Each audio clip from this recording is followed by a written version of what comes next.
ಮೇಡಮರೇ, ನಮ್ಮ ತಲೆ ಮೇಲೆ ನಾವೇ ಚಪ್ಪಟಿ ಕಲ್ಲು ಹೇರ್ಕೋಬೇಕು ಅಂತ ಹೇಳ್ತಿದ್ದೀರಾ? ಬೇಡ ಮೇಡಮರೇ, ಬೀದಿಗೆ ಬಿದ್ದುಬಿಡ್ತೇವೆ. ಮೇಡಮ್ ಅವರೇ ನೋಡಿ, ಜೇಬಲ್ಲಿ ಕಾಸಿಲ್ಲ, ಕೈಯಲ್ಲಿ ಕೆಲಸನೂ ಇಲ್ಲ. ಇದ್ದಕ್ಕಿದ್ದಾಗೆ ಮನೆ ಬಿಟ್ಟು ಹೋಗಬೇಕು ಅಂತಂದರೆ ನಾವು ಬದುಕೋದಾದ್ರೂ ಹೇಗೆ ಮೇಡಮ್ ಅವರೇ? ಹಿಂಗೆ ಹೇಳೋದಕ್ಕೆ ನಾಚಿಕೆ ಆಗಲ್ವಾ ನಿಮಗೆ? ಪ್ರತಿ ಹೆಣ್ಣಿಗೂ ತನ್ನ ಗಂಡ ದುಡಿಬೇಕು, ನನ್ನನ್ನು ಚೆನ್ನಾಗಿ ನೋಡ್ಕೋಬೇಕು, ಮಕ್ಕಳ ಜವಾಬ್ದಾರಿ ತಗೋಬೇಕು ಅನ್ನೋ ಆಸೆ ಇರುತ್ತೆ. ಆದರೆ ನಿಮ್ಮಂಥವ್ರಿಗೆ ಹೆಣ್ಣಿನ ಆಸೆನೂ ಅರ್ಥ ಆಗಲ್ಲ, ಸ್ವಂತವಾಗಿ ನನ್ನ ಕಾಲ ಮೇಲೆ ನಾನು ನಿಂತ್ಕೋಬೇಕು ಅನ್ನೋ ಸ್ವಾಭಿಮಾನನೂ ಇಲ್ಲ. ನಿಮಗಿರೋದು ಎರಡೇ ದಾರಿ. ಒಂದು, ಶಿಕ್ಷೆ ಅನುಭವಿಸಿ ಜೀವನ ಕಳ್ಕೊಳ್ಳೋದು, ಅಥವಾ ಸ್ವಾಭಿಮಾನಿಯಾಗಿ ಜೀವನ ಕಟ್ಕೋಬೇಕು. ಹೇಳಿ, ಏನು ಮಾಡ್ತೀರಾ? ಮೇಡಮ್ ಅವರೇ, ಅತ್ತ ಬರೀ ಇತ್ತ ಪುಲಿ ಅನ್ನೋ ಹಾಗಾಗಿದೆ ನಮ್ಮ ಪರಿಸ್ಥಿತಿ. ಏನು ಮಾಡಲಿ ನೀವೇ ಹೇಳಿ. ಗಂಡಸನ ಹಾಗೆ ಬದುಕೋದನ್ನ ಕಲೀರಿ. ಹೆತ್ತ ತಾಯಿನ, ಕೈ ಹಿಡ್ದಿದ್ದ ಹೆಂಡತಿನ ಇಬ್ರು ಒಂದೇ ಥರ ನೋಡ್ಕೋಬೇಕು. ಇವರಿಬ್ರನ್ನ ಸಾಕೋದು ನಿಮ್ಮ ಜವಾಬ್ದಾರಿ, ನಿಮ್ಮ ಧರ್ಮ. ಬರೀ ಅಷ್ಟು ಮಾತ್ರ ಅಲ್ಲ, ನಿಮಗೊಂದು ಮುತ್ತಿನಂತ ಮಗಳಿದ್ದಾಳೆ, ಅವಳಿಗೆ ಒಂದು ಒಳ್ಳೆ ಭವಿಷ್ಯ ಕೊಡೋದು ನಿಮ್ಮ ಕರ್ತವ್ಯ. ಜೂಜಾಡೋದಕ್ಕೆ, ಮನೆ ಹಾಳು ಮಾಡೋದಕ್ಕೆ ಬಳಸೋ ನಿಮ್ಮ ಕೆಟ್ಟ ಬುದ್ಧಿನ ಬದುಕೋದಕ್ಕೆ ಅಂತ ಬಳಸಿ. ಬದುಕಲೇಬೇಕು ಅನ್ನೋ ಅನಿವಾರ್ಯತೆ ಇದ್ರೆ ಪಾತಾಳದಲ್ಲಿ ಬಿದ್ದವರು ಕೂಡ ಆಕಾಶದಲ್ಲಿ ಹಾರಾಡ್ಬೋದು. ಮೇಡಮ್ ಅವರೇ, ನಿಮ್ಮ ಮಾತು ಕೇಳ್ತಾ ಇದ್ರೆ ನನಗೆ ಜ್ಞಾನೋದಯ ಆಗ್ತಾ ಇದೆ ಮೇಡಮ್ ಅವರೇ. ಆಗಲಿ ಮೇಡಮ್ ಅವರೇ, ಇನ್ನು ಮುಂದೆ ನಾನು ದುಡಿತೀನಿ, ನನ್ನ ಬದುಕನ್ನು ನಾನು ಕಟ್ಕೋತೀನಿ. ರಟ್ಟೆಯಲ್ಲಿ ಶಕ್ತಿ ಇಲ್ಲದೆ ಇದ್ರೇನು, ತಲೆಯಲ್ಲಿ ಬುದ್ಧಿ ಇದೆಯಲ್ಲ, ಅದನ್ನು ಬಳಸ್ಕೊಂಡು ನಮ್ಮ ಬದುಕು ನಾವು ನೋಡ್ಕೋತೀವಿ ಮೇಡಮರೇ. ಈ ಮಾತು ಸುಳ್ಳಾಗಬಾರ್ದು. ಸುಳ್ಳಾದ್ರೆ ಗೊತ್ತಲ್ಲ. ಗೊತ್ತು ಮೇಡಮರೇ, ಕಂಬಿ ಹಿಂದೆ ನಮ್ಮ ಬದುಕು. Very good. ಇಷ್ಟು ಅರ್ಥ ಆದರೆ ಸಾಕು. ಸರಿ, ನಡೀರಿ, ಈಗ ಮನೆಗೆ ಹೋಗೋಣ. ಮನೆಗ? ಮೇಡಮ್ ಅವರೇ, ನಿಮ್ಮ ಜೊತೆಗ? ಹೌದು, ನನ್ನ ಜೊತೆನೆ. ಅಯ್ಯೋ ಮೇಡಮ್ ಅವರೇ, ನಿಮ್ಮ ಜೊತೆ ಬರೋ ಯೋಗ್ಯತೆ ನಮ್ಗೆ ಎಲ್ಲಿದೆ ಮೇಡಮ್ ಅವರೇ? ನೀವು ಲಕ್ಸುರಿ ಕಾರಲ್ಲಿ ಆರಾಮಾಗಿ ಹೋಗ್ತೀರಾ, ನಾವು ಸಣ್ಣ ಜನ ಏನು ಮಾಡೋದು, ನಡ್ಕೊಂಡೇ ಬರ್ತೀವಿ ಬಿಡಿ. ಈ ನಾಟಕಗಳೇ ಬೇಡ ಅನ್ನೋದು. ನಡೀರಿ ಸುಮ್ಮನೆ. ಸರಿ ಮೇಡಮ್ ಅವರೇ. ನೀವು ಬಂದಿದ್ದಕ್ಕೆ ತುಂಬ ಥ್ಯಾಂಕ್ಸ್. ನಿಮ್ಮ ಪೇಮೆಂಟ್ಸ್ ಎಲ್ಲ ಆಲ್ರೆಡಿ ಕ್ಲಿಯರ್ ಆಗಿದೆ. ಮತ್ತೆ ಅವಶ್ಯಕತೆ ಇದ್ದರೆ ಕರಿತೀನಿ. Thank you madam. ನಡೀರಿ.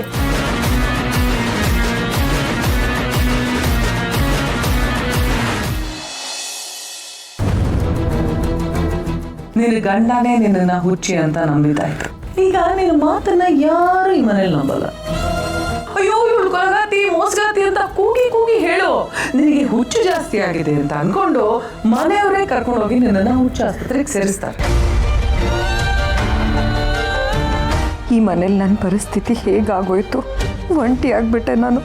ಶ್ರಾವಣಿ ಇದ್ದಿದ್ರೆ ನನಗಿಂತ ಗತಿ ಬರ್ತಿರ್ಲಿಲ್ಲ. ಭಾವನ್ಗೆ ಅಕ್ಕನ ಮಾತೇ ವೇದವಾಕ್ಯ. ಇನ್ನು ಇವರು ಅಕ್ಕನ ಮಾತನ್ನ ಕೇಳಿಕೊಂಡು ನನ್ನನ್ನು ಹುಚ್ಚಿ ಥರನೇ ನೋಡ್ತಿದ್ದಾರೆ. ನನ್ನ ಮಗಳು ವಾಪಸ್ ಬಂದರೆ ಇನ್ನು ಅವಳನ್ನು ನನ್ನ ಹತ್ರ ಬರೋದಕ್ಕೆ ಬಿಡೋದಿಲ್ಲ. ಏನು ಮಾಡಲಿ ನಾನು? ನನ್ನ ಇಡೀ ಜೀವನ ಒಂಟಿಯಾಗಿ ನಾನು ಇದೇ ಕೋಣೆಯಲ್ಲಿ ಕಳಿಬೇಕಾ? ಇಲ್ಲಿ ನಡೀತಿರೋದನ್ನೆಲ್ಲ ಹೇಗಾದರೂ ಮಾಡಿ ಶ್ರಾವಣಿಗೆ ಹೇಳೋಣ ಅಂತಂದರೆ ನನ್ನ ಮೊಬೈಲ್ ಫೋನ್ನು ಕೂಡ ಕಿತ್ಕೊಂಡ್ಬಿಟ್ಟಿದ್ದಾರೆ. ಏನು ಮಾಡಲಿ ನಾನಿವಾಗ?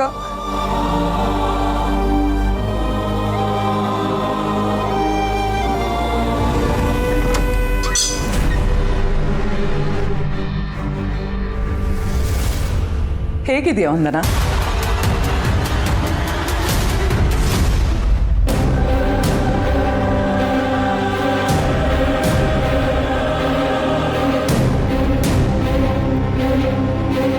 ಈ ಥರ ನಾನು ಎಷ್ಟು ಜನನ್ನ ಕೂಡಾಕಿಲ್ಲ ಹೇಳು.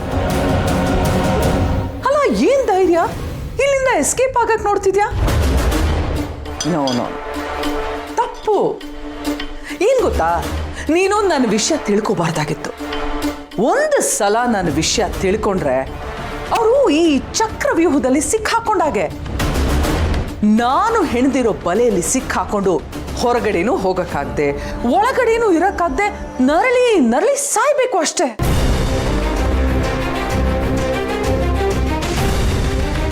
ನೋಡು, ನಿನಗೆ ಬದುಕೋ ಆಸೆ ಇದ್ರೆ ಆ ಅನ್ನ ತಿನ್ನು, ಇಲ್ಲಾಂದ್ರೆ ನನಗೇನಿಲ್ಲ. ಈ 4 ಗೋಡೆ ಮಧ್ಯೆ ಇದ್ದು ನೀನಾಗೆ ಸಾಹಿತ್ಯ, ಇಲ್ಲ ಅಂದ್ರೆ ಸೀದಾ ಮೆಂಟಲ್ ಹಾಸ್ಪಿಟಲ್ಗೆ. ಹಾಗಂತ ನಾನು ಹೇಳ್ತಿಲ್ಲಮ್ಮ, ನಿನ್ನ ಗಂಡನೇ ಹೇಳಿರೋದು. ಅಕ್ಕ ಬಂದ ನಿಮ್ಗೆ ಯಾಕೋ ತಲೆ ಸರಿ ಇಲ್ಲ, ಏನೇನೋ ಮಾತಾಡ್ತಿದ್ದಾಳೆ, ನೀನೇ ಅವಳನ್ನ ನೋಡ್ಕೋಬೇಕು ಅಂತ ಹೇಳಿದಾನೆ, ನೀನ್ ಏನ್ ಬೇಕಾದ್ರೂ ಮಾಡು ಅಂತಾನೂ ಹೇಳಿದಾನೆ. ಇನ್ನು ಮುಂದೆ ನಾನೇ ನಿನ್ನ ನೋಡ್ಕೋಬೇಕು. ನಾನ್ ನಿನ್ನ ಎಷ್ಟು ಚೆನ್ನಾಗಿ ನೋಡ್ಕೋತೀನಿ ಅಂತ ನಿನಗೆ ಗೊತ್ತಲ್ವಾ?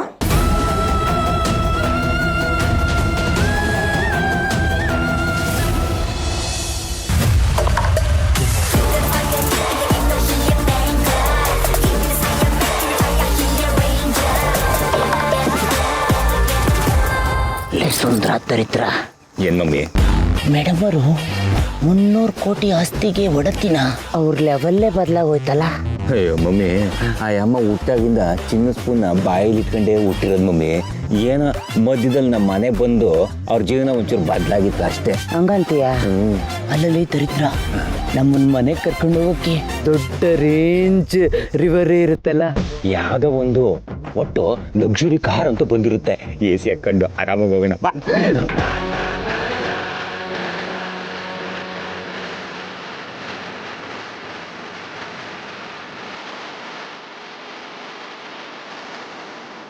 ಆಟೋ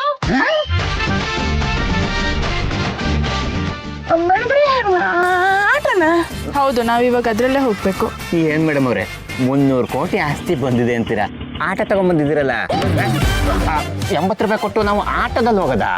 ಹೌದು, ನನ್ನ ಹೆಸರಿಗೆ ಆಸ್ತಿ ಬಂದಿದೆ, ನನ್ನ ಹತ್ರ ಹಣ ಇದೆ. ಈ ವಿಷಯ ಸದ್ಯಕ್ಕೆ ಮನೇಲಿ ಯಾರಿಗೂ ಗೊತ್ತಾಗೋದು ಬೇಡ. ನೀವು ಯಾರ ಹತ್ರನೂ ಬಾಯ್ ಬಿಡಕ್ಕೆ ಹೋಗ್ಬೇಡಿ. ಮೇಡಮ್ರೆ, ನೀವೊಂಥರ ವಿಚಿತ್ರ ಮೇಡಮ್ರೆ. ಅಲ್ಲ, ಆಸ್ತಿ ಅಂತಸ್ತು ಬಂದ್ರೆ ಎಲ್ಲರೂ ತೋರಿಸ್ಕೊಂಡು ಓಡಾಡ್ತಾರೆ, ಮೆರೀತಾರೆ. ಅಂಥದ್ರಲ್ಲಿ ನೀವು ಯಾರಿಗೂ ಹೇಳ್ಬೇಡ ಅಂತ ಹೇಳ್ತಿದ್ದೀರಿ, ವಾಯ್? ಯಾಕೆ ಏನು ಅಂತ ನನಗೇನು ಕೇಳಬೇಡಿ. ಸದ್ಯಕ್ಕೆ ಯಾರಿಗೂ ಹೇಳಬೇಡಿ ಅಷ್ಟೇ. ಸರಿ ಬಿಡಿ ಮೇಡಮ್ರೆ, ನೀವು ಹೇಳಿದ್ಮೇಲೆ ಮುಗೀತು. ನಮ್ಮ ಕತ್ತನ್ನು ಹಿಂಗೆ ಹಾಕ್ಬಿಟ್ಟು ಕುಯ್ದ್ರು ಸಹ ನಾವು ಸತ್ಯನ ಆಚೆ ಬಾಯ್ ಬಿಡಲ್ಲ. ನಡ್ರಿ ಆಟೋದಲ್ಲಿ ಹೋಗೋಣ. ಸುಂದರ ದರಿದ್ರ ಆಟೋದಲ್ಲೇ ಹೋಗೋಣಂತೆ. ಮೊದಲು ಮೇಡಮ್ ಅವ್ರು ಕುತ್ಕೊಳ್ಳೋ ಸೀಟ್ನ ಒರೆಸೋಗೋ. ಅಲ್ಲ, ಅಯ್ಯೋ ಖರ್ಚಿ ಫಿಲ್ಪಲ್ಲ.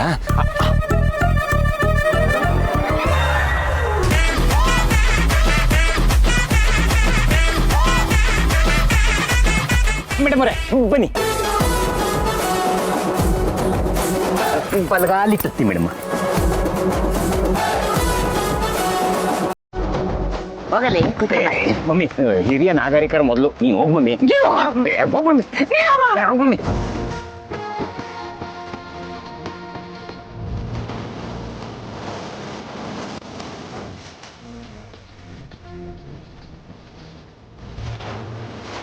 Very good. ಇನ್ನು ಮುಂದೆ ಹೀಗೆ ಮೇಂಟೈನ್ ಮಾಡಿ. ಕೇಳ್ತಿರಲ್ಲ ಮೇಡಮ್ ಅವರೇ, ದೇವ್ರ ಸೇವೆ ಮಾಡ್ದಂಗೆ ಮಾಡ್ಬಿಡ್ತೀವಿ. ಅಣ್ಣ ನಡಿಯಣ್ಣ, 40ರಲ್ಲೇ ಹೋಗು. ಮೇಡಮ್ ಅವ್ರು ಕೂತಿದ್ದಾರೆ, ಜಾಸ್ತಿ ಕೋಲಕ್ಕೂ ಬೇಡ.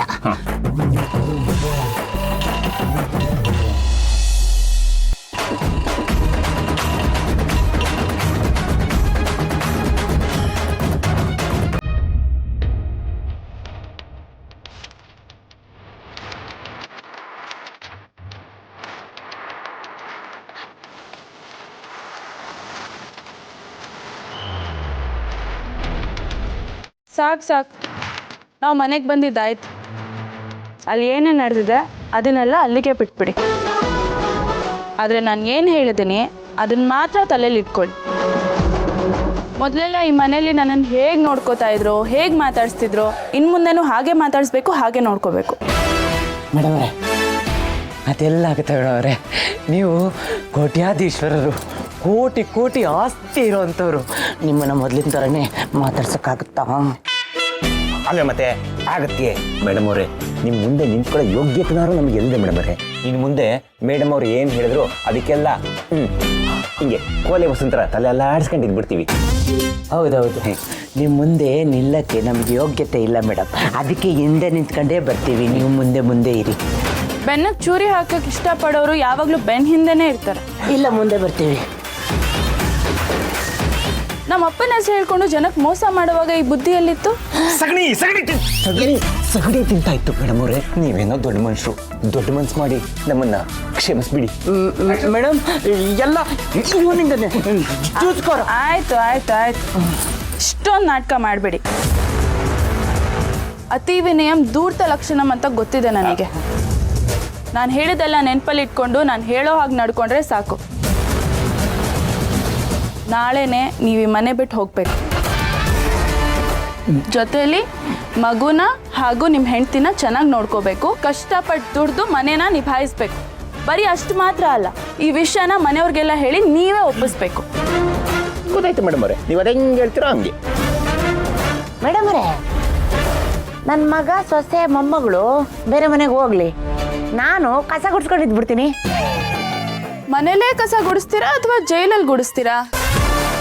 ಮನೆ ಮಗನ ಮನೆ. ಹಾಂ, ಹಾಗಾದ್ರೆ ಸರಿ.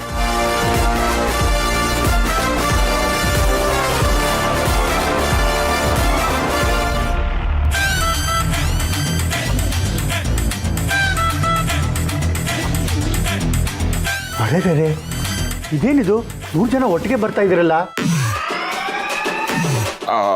ಅದು ಮಾವ, ನಾವು ಹೊರಗಡೆ ಹೋಗಿದ್ವಲ್ಲ, ಅಲ್ಲಿ ನಮ್ಮ ಬಾಸ್ದು ಮೀಟಿಂಗ್ ಇತ್ತು. ಅದನ್ನ ಮುಗಿಸ್ಕೊಂಡು ಹಾಗೆ ಬರ್ತಾ ಇದ್ವಾ, ಅಲ್ಲೇ ಶ್ರಾವಣಿ ಮೇಡಮ್ ಅವರು ಸಿಕ್ಕಿದ್ರು. ಅದಕ್ಕೆ ಒಟ್ಟಿಗೆ ಆಟೋದಲ್ಲಿ ಬಂದ್ವಿ. ಆಟೋದಲ್ಲಿ ಬಂದ್ರಾ? ಹೌದು, ಆಟೋದಲ್ಲೇ ಬಂದ್ವಿ. ಮೇಡಮ್ ಹತ್ರ ಕೊಡೋಕೆ ದುಡ್ಡು ಎಲ್ಲಿರುತ್ತೆ? ನಾನು 80 ರೂಪಾಯಿ ಕೊಟ್ಟೆ. ಪರವಾಗಿಲ್ಲ, ಜೀವನದಲ್ಲಿ ಒಂದು ಒಳ್ಳೆ ಕೆಲಸ ಮಾಡಿದ್ರ. ಮಾವ, ಕಾಫಿ ಬೆಳಗ್ಗೆ ನಿಮಗೆ ಕೊಡೋದೇ ಮರ್ತೋದೆ. ಕಾಫಿ ಕುಡಿದ್ರಾ ನೀವು? ಇಲ್ಲಮ್ಮ, ನೀವು ಬಂದಮೇಲೆ ಒಟ್ಟಿಗೆ ಕುಡಿಯೋಣ ಅಂತ ಅನ್ಕೊಂಡೆ. ಪರವಾಗಿಲ್ಲ ಬಿಡಿ, ಊಟ ಟೈಮ್, ಊಟನೇ ಮಾಡಿಬಿಡೋಣ. ಸರಿ ಸರಿ, ಬನ್ನಿ ಬನ್ನಿ, ಊಟ ಮಾಡೋಣ.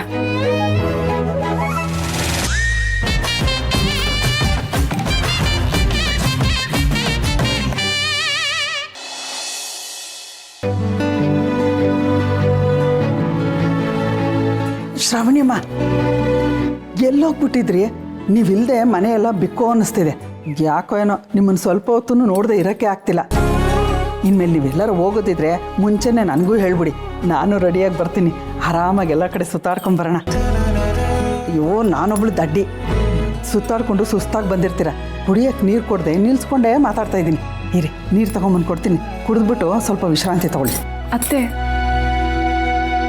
ನಂಗೆ ಅಮ್ಮ ಇದ್ದಿದ್ದರೆ ಹೀಗೆ ಕೇರ್ ಮಾಡ್ತಾಯಿದ್ರು ಅನ್ಸುತ್ತೆ ಅಲ್ವಾ? ಅಮ್ಮ ಇಲ್ಲದೆ ಇರೋವಳಿಗೆ ಅಮ್ಮನ ಪ್ರೀತಿ ಕೊಡ್ತಾ ಇದ್ದೀರಾ. ಒಂದು ವೇಳೆ ಅಮ್ಮ ಇದ್ದಿದ್ದರು ಯಾಕಿಷ್ಟು ಲೇಟು ಅಂತ ಬೈತಿದ್ರೇನೋ. ಆದರೆ ನೀವು ಪ್ರೀತಿಯಿಂದ ಮಾತಾಡಿಸಿ ನಾನು ಯಾವಾಗಲೂ ನಿಮ್ಮ ಜೊತೆನೇ ಇರಬೇಕು ಅಂತ ಹಾತೊರಿಸ್ತಿದ್ದೀರಾ. ನಿಮಗೆ ಗೊತ್ತಾಗುತ್ತೆ, ಮುಂಚೆ ಎಲ್ಲ ನಾನು ನನ್ನ ಜೀವನದಲ್ಲಿ ಪ್ರೀತಿನೇ ಇಲ್ವೇನೋ ಅಂತ ಅನ್ಕೋತಾ ಇದ್ದೆ. ಆದರೆ ಈಗ ನನ್ನ ಇಡೀ ಜನ್ಮಕ್ಕೆ ಆಗೋಷ್ಟು ಪ್ರೀತಿ ನನಗೆ ಈ ಮನೇಲಿ ಸಿಗ್ತಾ ಇದೆ. ನಮ್ಮ ಪ್ರೀತಿ ಮೇಲೆ ಯಾರ ದೃಷ್ಟಿನೂ ಬೀಳದೆ ಇದ್ರೆ ಸಾಕು. ರವಿಲಿ ಮನೆ ಮಾಡಿ ಗಿಡಕ್ಕೆ ತೊಟ್ಟಿಲ ಕಟ್ಟಿ. ಅಲ್ಲ ಶ್ರಾವಣಿಯಮ್ಮ, ಏನು ಅನ್ಕೊಂಡಿದ್ದೀರಾ ನೀವು ಈ ಮನೇನ? ನಿಮ್ಮ ಇಷ್ಟ ಬಂದಾಗ ಹೋಗ್ತೀರಾ, ನಿಮ್ಮ ಇಷ್ಟ ಬಂದಾಗ ಬರ್ತೀರಾ. ಅಲ್ಲ, ಇದನ್ನೆಲ್ಲ ನೋಡಿಕೊಂಡು ನಾನು ಸುಮ್ಮನೆ ಇರ್ಬೋದು, ಆದರೆ ಈ ಮನೆಗೆ ಹಿರಿಕರು ದೊಡ್ಡವರು ಅಂತ ಇದ್ದಾರೆ, ಅವ್ರು ಸುಮ್ಮನೆ ಇರಲ್ಲ. ಅಂದರೆ ನಮ್ಮ ಬೀಗ್ತಿಯವರು, ಅವ್ರು ಈ ಮನೆಗೆ ಎಡ್ಡಿದ್ದಂಗೆ. ಅವ್ರಿಗೇನಾದರೂ ಈ ವಿಷಯ ಗೊತ್ತಾದರೆ ಅವರು ಅವ್ರ ಬಾಯಿಂದ ಕೆಂಡ ಕಾರ್ಬಿಡ್ತಾರೆ. ಹುಷಾರು. ಅಯ್ಯಯ್ಯಯ್ಯೋ, ಇದೇನಿದು? ಈ ವಿಶಾಲವಾದ ಅಕ್ಷಿ ನನ್ನ ಹೊಗಳ್ತಾ ಇದ್ದಾಳೋ ಅಥವಾ ನನಗೇ ಹಾಕ್ಕೊಡ್ತಿದ್ದಾಳೋ? ಮೇಡಮ್ ಅವರ ಕೆಂಗಣ್ಣಿಗೆ ಮತ್ತೆ ಗುರಿಯಾಗೋ ಹಾಗೆ ಕಾಣಿಸ್ತಿದೆಯಲ್ಲಪ್ಪ ದೇವ್ರೇ.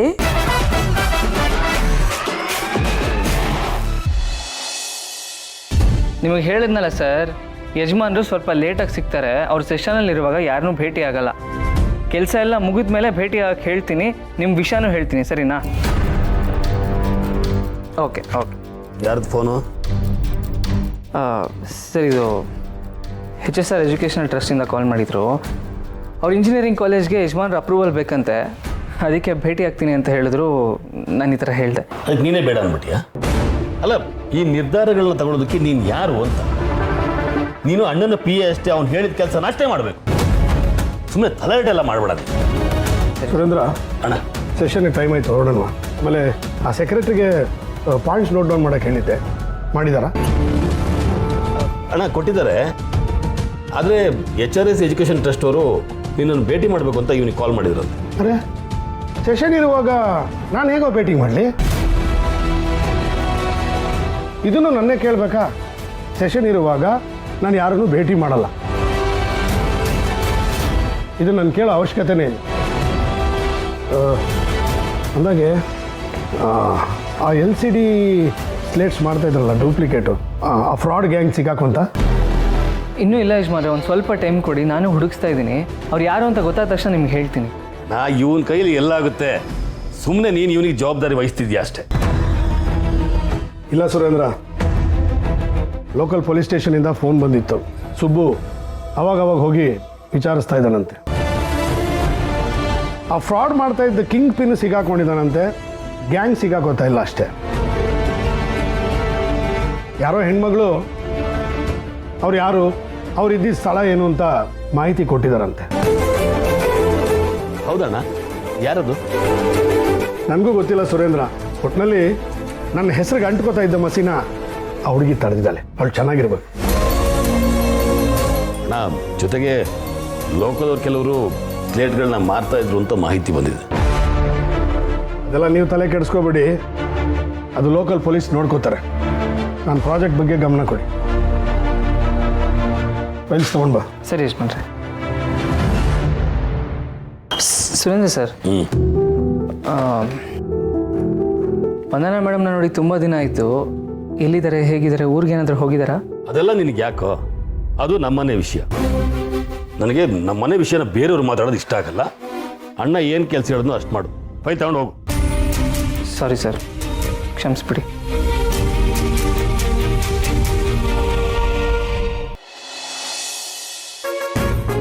ಓ ನೋಡಿ, ನೆನೆದವರ ಮನೆಯಲ್ಲಿ ಅಂತ ಆ ಕಾಂತಮ್ಮನವರೇ ಬಂದ್ಬಿಟ್ರು. ಈ ಮನೆ ಬೆಂಕಿ ಚೆಂಡು, ಸಿಡಿಗುಂಡು. ಇನ್ನೇನು ಇದ್ರು ನೀವುಂಟು ಅವರುಂಟು, ನನಗೇನು ಗೊತ್ತಿಲ್ಲಪ್ಪ, ನಾನು ಹೋಗ್ತೀನಿ. ಅಡವಿಲಿ ಮನೆ ಮಾಡಿ ಗಿಡಕ್ಕೆ. ಏನು ಕಾಂತಮ್ಮ ಅವರೇ, ನೀವು ಬೆಂಕಿ ಚಂಡ? ಅಯ್ಯಯ್ಯೋ, ನಾನಾ? ಇಲ್ಲ ಮೇಡಮ್ ಅವರೇ, ಈ ಮನೆಗೆ ಬೆಂಕಿ ಚೆಂಡು ನೀವೇ, ಜ್ವಾಲಾಮುಖಿನೂ ನೀವೇ. ನೀವು ಕಾಲಿಟ್ರೆ ಭೂಕಂಪ, ತಲೆ ಎತ್ತಿದ್ರೆ ಗುಡುಗು, ಸಿಡಿಲು, ಮಿಂಚು, ಕಣ್ಬಿಟ್ರೆ ಪ್ರಳಯ. ಇನ್ನು ಮಾತಾಡಿದರೆ ಬಿಡಿ, ನಿಮ್ಮ ಮುಂದೆ ಊದಿನ ಕಡ್ಡಿಯಿಂದ ಉದುರೋ ಬೂದಿನೂ ನಾವಲ್ಲ. ಆಯ್ತಾಯ್ತು, ಈ ಭಯ ಹೀಗೆ ಇರಲಿ. ಆದರೂ ಗೆದ್ದಿದ್ದಿನ ಬಾಲ ಹಿಡಿಯೋರು ಕಂಡ್ರೆ ನನಗಾಗಲ್ಲ. ಬಾಲ ಹಿಡಿಯೋದ? ಅಯ್ಯಯ್ಯೋ, ಅಷ್ಟು ಧೈರ್ಯ ನಮಗೆಲ್ಲಿದ್ದ ಬರಬೇಕು ಮೇಡಮ್ ಅವರೇ. ಎಲ್ಲೋ ಒಂದು ಮೂಲೆಯಲ್ಲಿ ಬಾಲ ಮುದ್ರಕೊಂಡು ಕುತ್ಕೊಂಡು ಬಿಡ್ತೀವಿ. ನೀವು ಈ ಮನೆಗೆ ರಾಜಮಾತೆ, ನಾನು ನಿಮ್ಮ ಸೇವೆ ಮಾಡೋ ಕಟ್ಟಪ್ಪ, ಅಲ್ಲ ಕಟ್ಕಾಂತಮ್ಮ. ಆಯ್ತಾಯ್ತು, ಇದೆಲ್ಲ ಇರಲಿ. ನಮ್ಮ ಯಜಮಾನ್ರು ಬರ್ತಿದ್ದ ಹಾಗೆ ಅವ್ರ ಮುಂದೆ ಏನು ಹೇಳಬೇಕು ಅಂತ ನೆನಪಿದೆ ತಾನೇ ನಿಮಗೆ? ಇದೆ ಮೇಡಮ್ ಅವರೇ, ಎಲ್ಲ ನೆನಪಿದೆ. ನಿಮ್ಮ ಮಾತನ್ನು ಎಲ್ಲಾದರೂ ಮೀರಕ್ಕಾಗತ್ತೆಯೇ? ನಿಮ್ಮ ಅಪ್ಪಣೆ ಇಲ್ಲದೆ ನಮ್ಮಪ್ಪನೇ ನಮ್ಮದೇನೂ ನಡೆಯಲ್ಲ. ನೀವು ಹೇಳಿದಾಗೆ ಕೇಳೋದಷ್ಟೇ ನಮ್ಮ ಕೆಲಸ. ಒಳ್ಳೆಯದು. ಏನು ಕಾಂತಮ್ಮ ಅವರೇ, ನೀವು ಹೀಗೆಲ್ಲ ಮಾತಾಡ್ತಿರಲ್ಲ? ನಾನೊಬ್ಳು ಈ ಮನೆಯಲ್ಲಿ ಅಬ್ಬಲೇ ಇದ್ದೀನಿ ಅಂತ ನನಗೆ ಹೀಗೆಲ್ಲ ದಬಾಯಿಸಿ ಮಾತಾಡೋದು ಸರಿನಾ? ಅವರೇನಾ?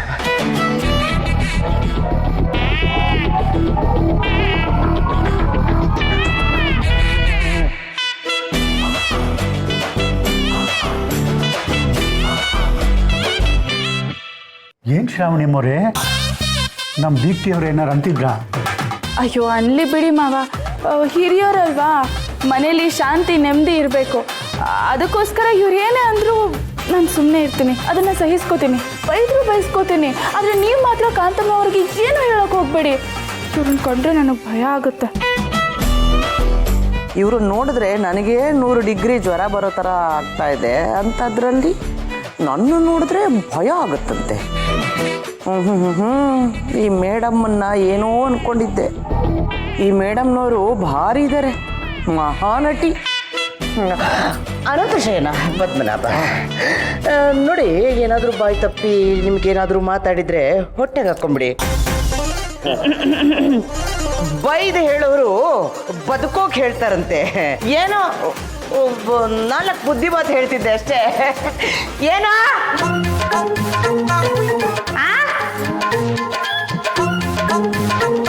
ಓ ಬಂದೇ ಇರ. ನನ್ನ ಮಗ ಕೂಗ್ದಂಗಾಯ್ತು. ನಾನು ನೋಡ್ಕೊಂಡು ಬರ್ತೀನಿ ಏನು ಅಂತ.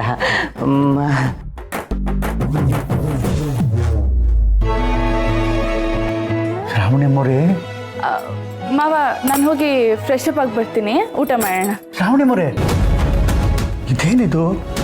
ಕಾತಮ್ಮವ್ರದ್ದು ಅಳಿಯಂದ್ರದ್ದು ನಡವಳಿಕೆನೇ ಬದಲಾಗಿದೆಯಲ್ಲ.